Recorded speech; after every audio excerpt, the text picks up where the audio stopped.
Groovy. Well, Myles, thanks for taking the time to do this. Massively appreciate it. First things first, man. How's your day going? It's good. It's going good. Just really excited for this album launch in 2 days' time. It's just been a long time coming, and just a mixture of emotions, really. Excitement, a bit of anxiety, but the reviews have been really cool, looking through them, and yeah, just the whole band's just really, really psyched about it. What do you prefer? Do you prefer reading sort of press reviews, your pre-reviews, all that sort of stuff that you did get, or what will come afterwards, which and probably take a couple of weeks to fully settle, comments? Yeah, it's an interesting one, really. I mean, I think because this is only our second release, I do find the official, preview reviews very special. I mean, Metal Hammer gave us 8 out of 10, and as someone who grew up reading Metal Hammer, to like now be in it with a score like that is very surreal, to say the least. But even that there have been some smaller publications that have been quite critical of it, and for me, as long as it's constructive, I take it on board. I think it's a part of the creative process. I've got a lot to learn, and funnily enough, our debut album about 10 years ago, Metal Hammer gave it, I think, a 6 out of 10, and said that the music was fantastic. And I actually recorded the drums on it at the time. Our vocalist left, and then Luke came on board as a singer. Didn't scream, so that was when I went from drums to lyrics and screaming, and we did the lyrics then in about 3 months, and recording it. And we'd never done it, we'd never professionally recorded vocals before. And so when the review came out and said the vocals had let it down, it hurt reading that in Metal Hammer, but straight away I was like, no, I agree with that. And, you work on it. And so to come back and to have comments from Metal Hammer saying that the vocals are great and stuff like that, it feels like a bit of a redemption arc.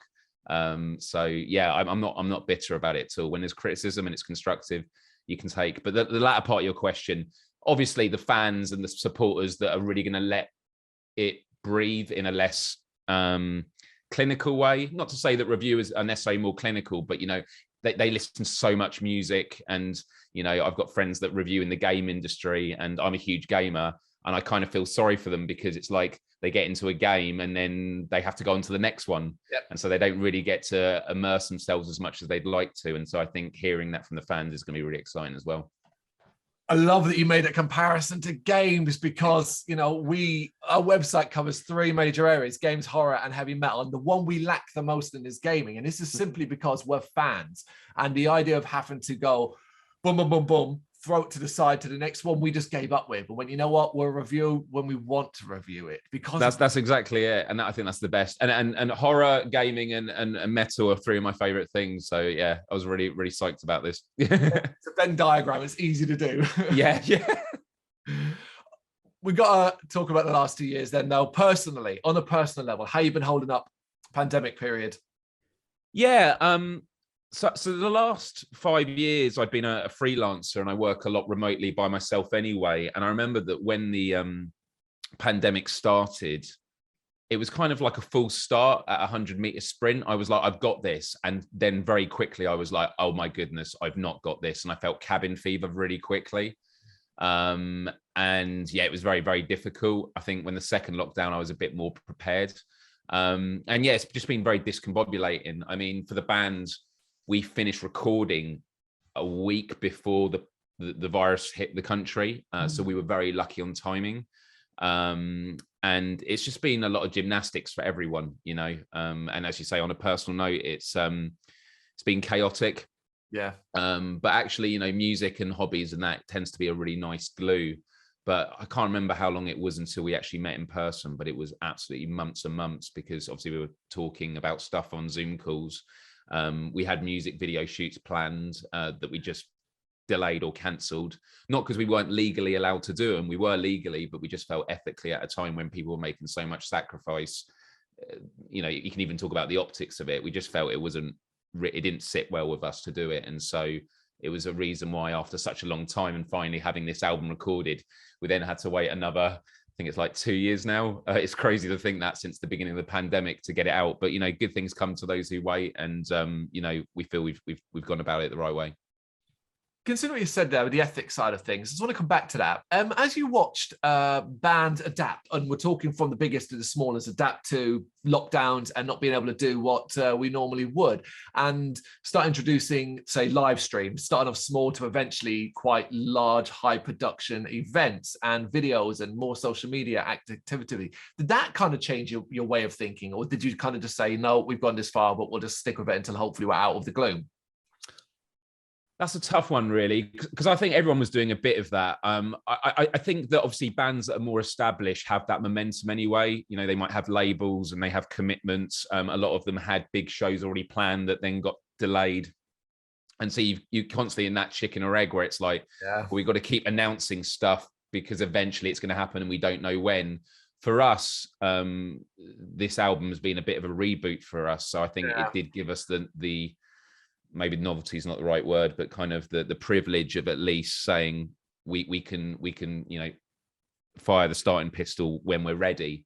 So yeah, I mean, I think a lot of bands have been smart about it, and as you say, the use of tech with these like live streams and that, I think, has been amazing. Yeah, we've definitely found, like, when you're trying to build hype towards something, and especially when we're sort of reintroducing ourselves to a lot of people, it's been very difficult unless we get out there. And so when we did a tour in November of last year, it was just 3 dates. We had to cancel our hometown show because some of the band got COVID on that tour, annoyingly.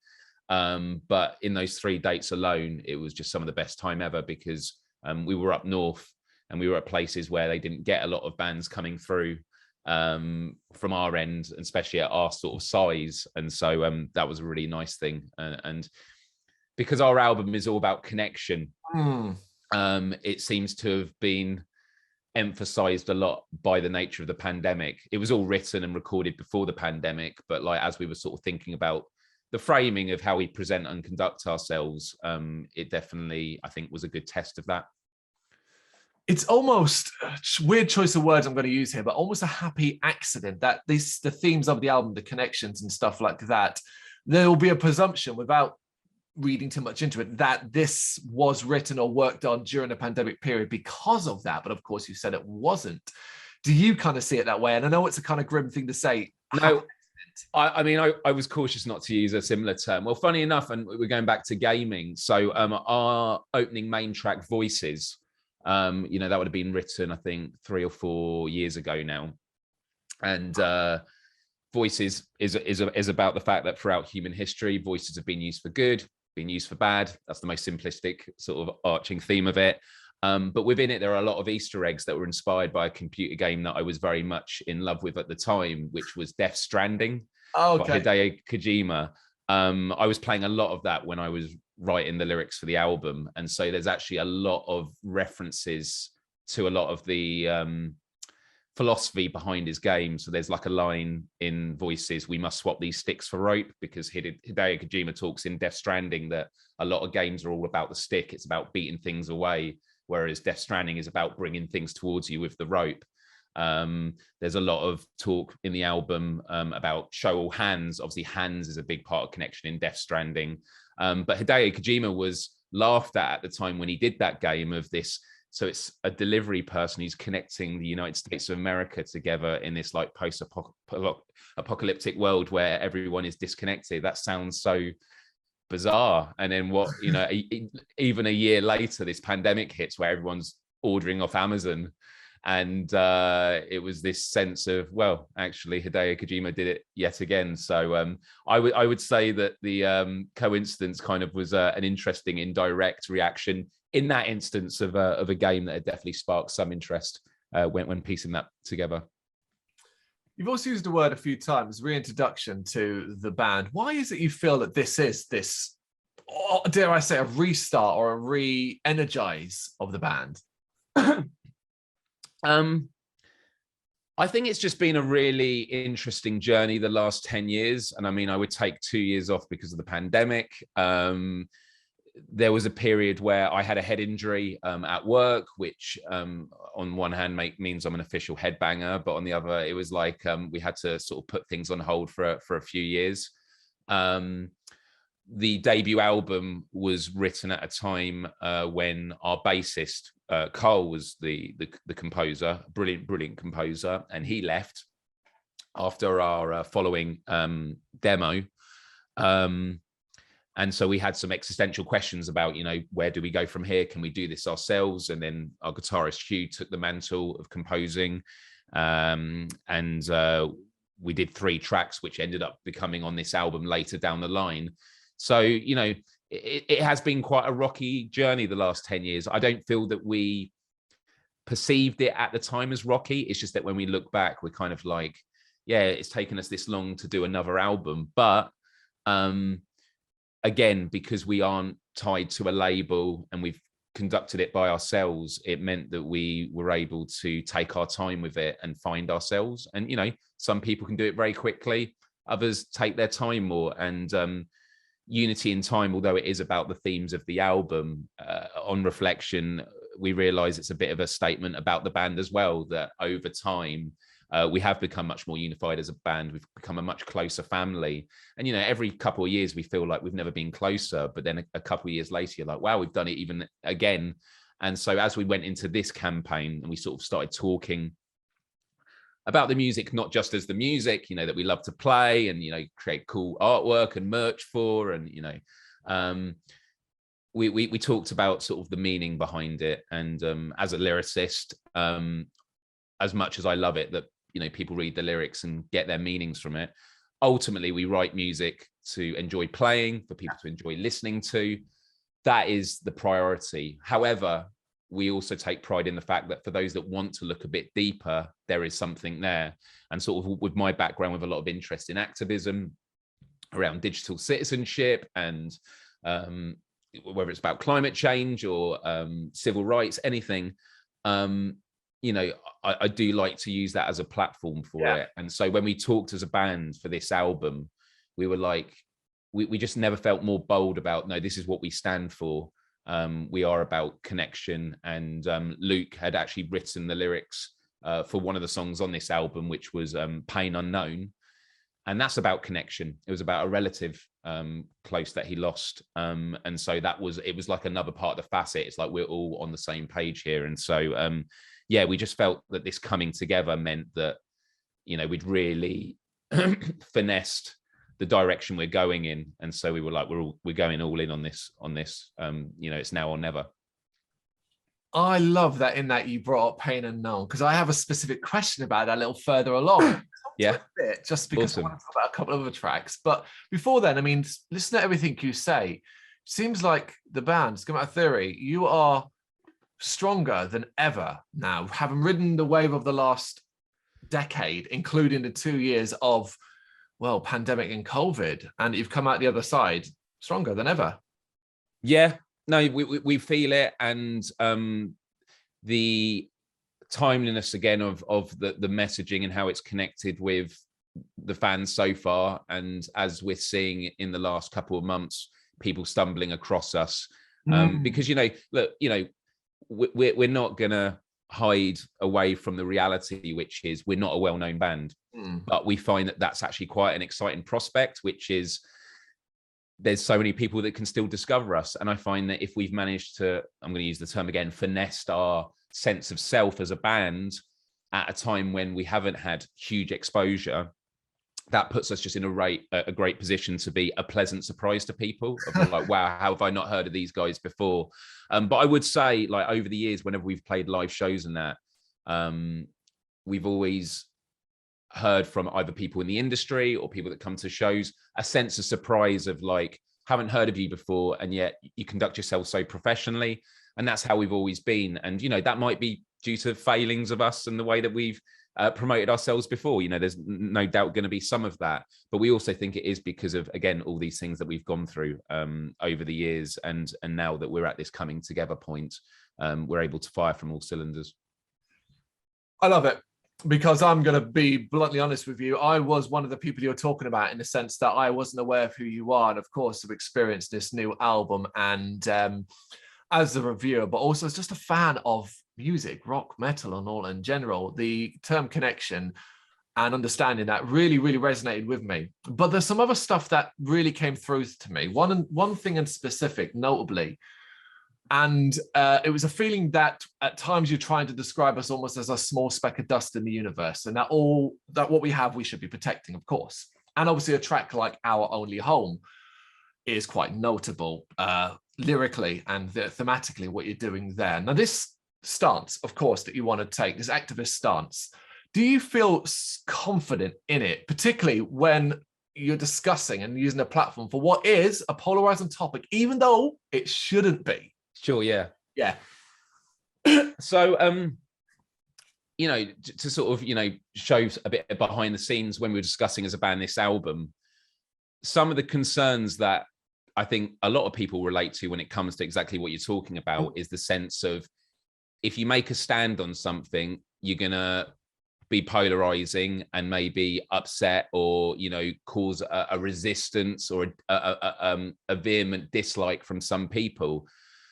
But the people that you do connect with and rally with, they're the ones that you want to connect with, in the sense of, like, they're the people that are going to like your music. So if you want to connect with the people that are most in tune with your music and what you stand for, you've got to be bold about it. If you're not going to shout out about it, how are they going to hear you, and how are you going to make those connections in this wide world? So that's a part of it. However, I have always, my background is I've been a veteran YouTuber. I started in 2006 when I was 18. I've just turned 35.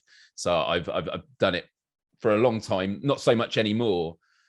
But in the early days, when I started going into the activism space, it was less about the issues specifically. Of course, I talked about them, but it was more about the philosophy of activism. So a great example would be slacktivism. I was I think on Russia Today many years ago, and they were asking me about people that sign petitions. That's slacktivism, is it? That's not really activism. How can people call that activism if they're just signing a petition? And my response is, it's a spectrum. If someone's first involvement in an issue they care about is signing a petition, that's great. Don't discourage it, but say next time you can do a bit more, and you can do a bit more. Like, it's all about small steps.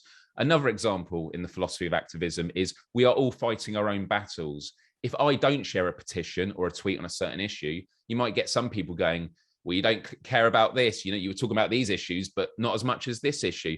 No, we only have so much time and energy in the day. And that is what society is. Society is, we are all pieces of the jigsaw puzzle. And so we have to fight in different parts of this battlefield. And then the final thing I would say, which goes back to the point about polarization, is that I'm all about building common ground with people. I have friends and people I'm connected with who I vehemently disagree with issues on. But the misconception people have about building common ground is it's not about standing on the same ground by the end of it. The metaphor I always use is, if you are on like a pond and you're both on two stepping stones at either side, building common ground is finding the stepping stones between you both, not so that you end up dead in the middle, but you at least say, this is where I am, this is where you are, and these are the paths between us, so we can then work out how we can coexist in this space. Obviously, there are going to be some issues where there shouldn't be compromise on racism, stuff like that. Climate change is obviously something that is indisputable. However, you need to bring people on side. Yep. You know, calling people ignorant and idiots is not going to give them a sense that you're in good faith. Yes. And so, yeah, so when we did this, again, because the music is the most important part and the lyrics are secondary, we don't have that fear. But also people that look a bit deeper, we're posing questions. We're not really, there are statements here and there, but they're often quite rhetorical. You know, we're here to start conversations, not be like the full stop. You want people to think about things. Yeah. Right? That's exactly, I mean, that is what education should be about. And I've worked in education throughout my life in various forms.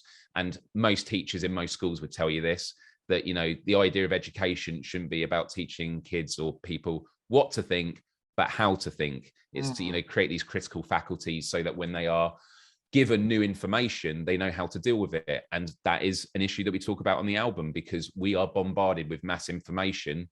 We have to sink or swim. You know, when we were younger, you'd get home from work, watch the 6 or 10 o'clock news for half an hour, Now I'm informed for the day. Thank you very much. Now you are drowning in it. Yeah. And so we need to be equipped with the cognitive tools to navigate that digital space.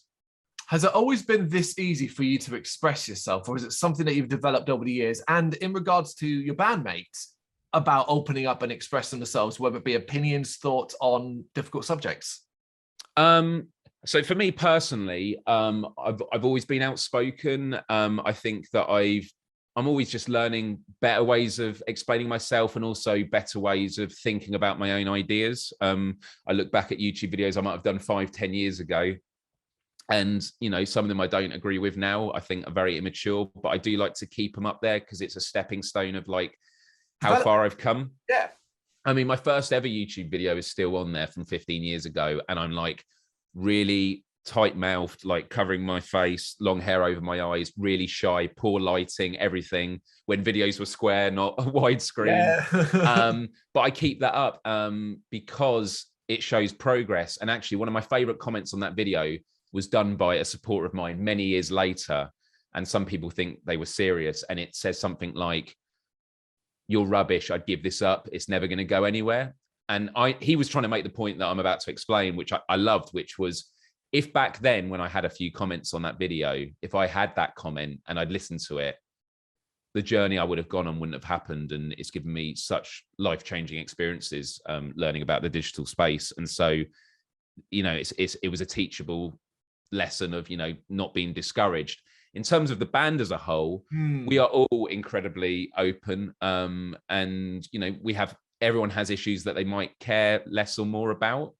But that's why we sort of come back to this idea of unity in time and connection, because it goes in connection with ourselves and mental health and well-being, connection with the world through technology, connection with nature because we are part of it, not above it. And those are sort of broad values that we all stand by. So like we can discuss the specifics and we might have disagreements, but again, this album, although it touches upon specifics, they are conversation starters about the values as a whole. But we are, being unified on stuff doesn't mean that you're always on the same page. It's just like a common understanding of mutual respect and compassion. Well said. It's incredible words. Going back a bit. So before Our On Your Home on Your album, there's a track, the simply spectacular Vantage Point.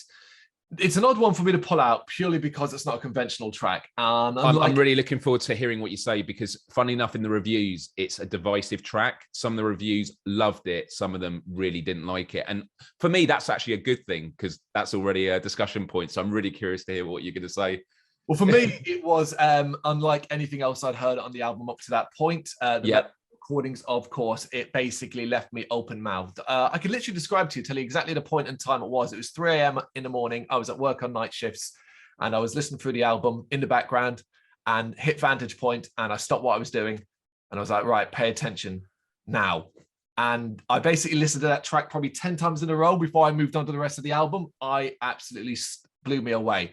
Wow. But after obviously hearing the full album several times through and then taking in every other track, I kept coming back to Vantage Point because I was constantly wondering, what were you aiming for with this track? So Vantage Point was the last track written for the album. When we came out of the studio, we'd actually written, I think, 4 or 5 tracks. One of the tracks was As Clouds Gather and Voices, which we then split, obviously for single purpose. You want it to kick straight in with voices. And then we had 3 tracks that we'd done on a previous release, which we'd taken down and had redone production-wise because it fitted in really well. One of them being Our Only Home, actually. And it goes back to what we were saying earlier, that a lot of people hadn't heard of us. So we were like, the fans that like those tracks back then are going to be totally fine with us putting it in a bigger context. And actually, it's not actually unfamiliar for bands to do demos and then to have that as a part of an album. When I think about it, but that was all. And then we were like, actually, these 3 tracks can go with it. And it felt like it was missing just one more track. And so me and Hugh, and this is when the pandemic was happening and we were isolated. Hugh had come up with this instrumental and was like, "What do you think?" And I was really moved by the music. I like the progression of it. It was simple. I'm someone who's a huge fan of electronic dance music. I love atmospheric music. When I'm working, I listen to a lot of instrumentals with like quiet piano or string pieces or all that sort of stuff. And we just had a discussion about it. And I think it was Hugh who discussed, like, you know, we could have some kind of quotations within this. And I went away and I just did a bit of digging. A lot of the people on it I'd already known about, and Jim Carrey's on it. I don't know if you recognize the voice. Yeah, he's known to give some absolutely remarkable speeches. And we were just playing around with it. And to be honest, you know, when we did the first go at it, me and Hugh had a bit of disagreement of what we were trying to get from it, like in terms of like, is there a narrative or is it just more of a mood piece? And we just had conversations about it, and we decided that as sort of this middle piece in the album, it would be good to basically step away from this planet Earth that we're on, you know, with all this stuff happening, this connection, and the pale blue dot, the famous Carl Sagan piece, just seemed like a great opening. But then we didn't want it just to be about looking at her from a distance. It's like he talks about, you know, everything that's ever gone on. So let's talk about that. You know, human beings, we have fears, we have anxieties. There's fights for injustice. We have Malala on there who was talking about, you know, we appreciate the light when we are in darkness. And you know, Martin Luther King Jr. With his speech around Vietnam, lots and lots of voices. And so there was a lot that didn't make the cut, and it was a lot of playing around, but we wanted something that just was moving. And, you know, again, wasn't dictating anything. You know, there is disconnects. And actually, funny enough, one of the reviews we've had says it wasn't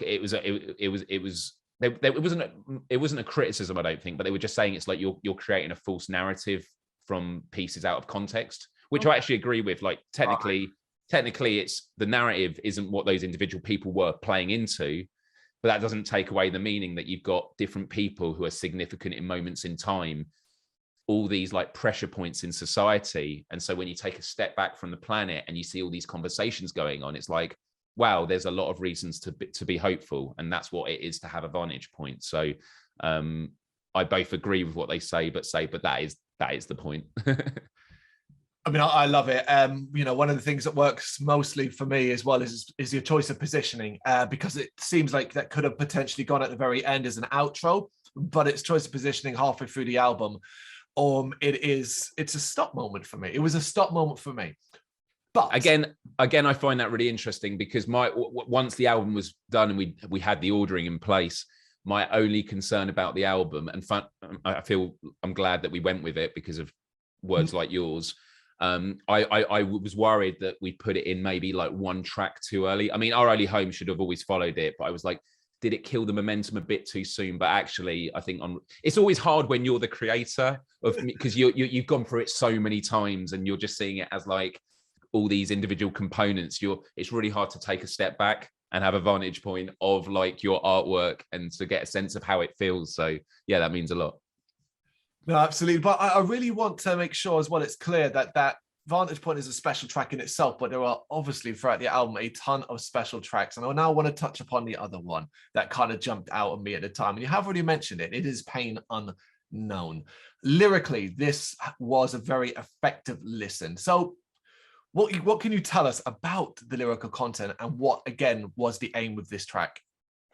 Sure. So I don't want to speak too deeply about the lyrical content because it was Luke Wright who had written it, and it was from his own personal experiences, and I feel he'd speak better to it. But what I can say is he'd written a piece of poetry based on a relative that had passed away, and that became the starting point of this. And so we had this piece of music. We knew it was going to be very Luke heavy, and in the writing process, you know, although I write the lyrics, the way we actually start is we get together with demos of the music, and Luke and I actually freestyle over the music to get melodies and the sort of the rough growly stuff that I do.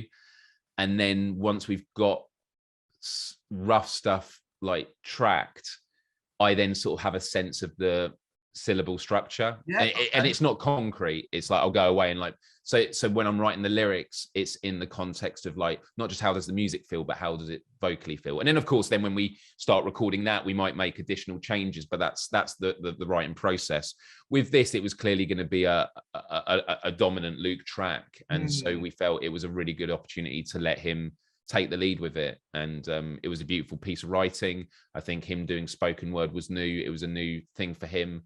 And with this album, you know, there's a lot of things that have been built on what we've done before, but we're always willing to try new things as well. And I think as we're getting towards the closing of the album, it's good to have one of those more reflective things before you sort of hit it big again with like horror show at the end. Yeah, of course.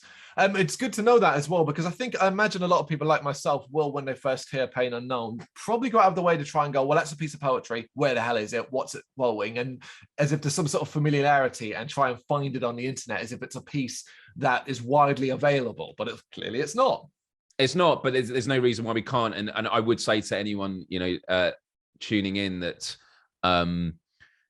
if people have things that they want access to that we've written, like if it's lyrics, I mean, we all have intentions of posting the lyrics of everything, but like doing it as a nice post and stuff, you know, that is stuff that we definitely have an interest in doing. So yeah, we'll definitely look into that. So how do Schemata Theory balance issues that you guys as a group have, say, with social media, online personas, the disconnection that comes with that, with the fact that you have to take part in that world, particularly if you want to get your band name out there? So a rule that I've always lived by myself, and I try and tell people when it comes to mental health and how you conduct yourself with social media, is whenever you do something online, always make sure it's with an intention. And so what I mean by that is I deleted Twitter off my phone, I think about 5 years ago. Also Facebook, one of the best things I've ever done. Because I'm now not drowning in just constantly scrolling. I use it Instagram, which people can argue is just as bad. But when I want to use Facebook or Twitter, I have to come to my computer. I have to log on and use it to have an intention, like I'm going to post something or I'm looking for something. If it's on my phone, I'm just going to be constantly drowning in it, in all the noise. And I think when I used to be more of a public figure, it started wearing you down. And you know, I care a lot about what people think, and I hate being misunderstood. And the internet is all about being misunderstood, because unfortunately, and again, it's something else we deal with on the album with like the track Prism, is we live in this status economy. People are constantly trying to build themselves up and tear other people down. And also 90% of communication is body language, tone of voice, facial expressions. You know, around 10% is just the content of what you actually say. And so that 10% is 100% of Twitter. So is it any wonder why people can be so cruel? And so, yeah, I think that's how we conduct ourselves with the band and things we do. You know, we make sure that we're going out there touring when we can. You know, we do rehearsals, we spend quality time together when we can, but that we're very economical with our time. You know, the internet is an infinity machine. There is always more you can do. And as we're leading up to the launch of this album in 2 days' time, there are hundreds of ideas going through my mind, and I'm having to tell myself to shut a lot of them out because there isn't enough time to do them all. But there'll be time in future. And so, yeah, we've been very strategic. Different members of the band have different roles. So Hugh is more around logistics. He's sort of gig booking, organizing us when it comes to practices and making sure we're at the right place at the right time. Josh, our drummer, he is all in charge of the merchandise and running of the website. Mario, he is running our social media platforms. So he's the one that responds to DMs, and just, he's a really lovable guy. I mean, we all are, but like he's especially nice. And so, you know, he gets to chat with people and answer questions. Luke is more about outreach. So he will actually, you know, engage with the communities. So Mario is more about when people come to us, and Luke's more about going out there.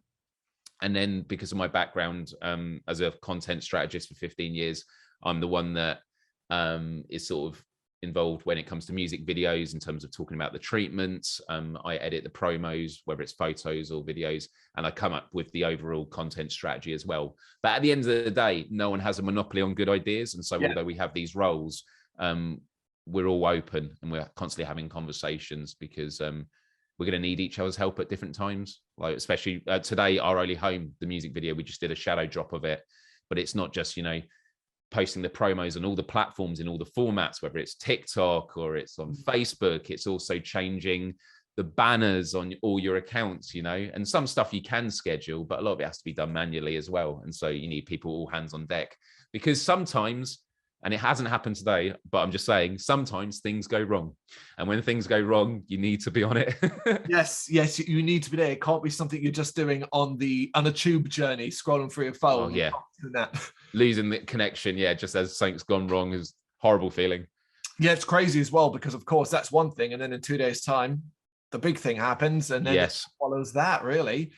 Which is always an interesting time, and particularly to talk to artists, because we can't really talk about definites anymore. And it's simply this, 2022. You have a few dates in March and later in the year on your website, I've noticed. But basically, it's more about hope and desire. Are you hoping and aiming to have a busy remainder of 2022 in regards to getting out and playing live? For sure. I mean, in March, our launch tour is going to be really, really good fun.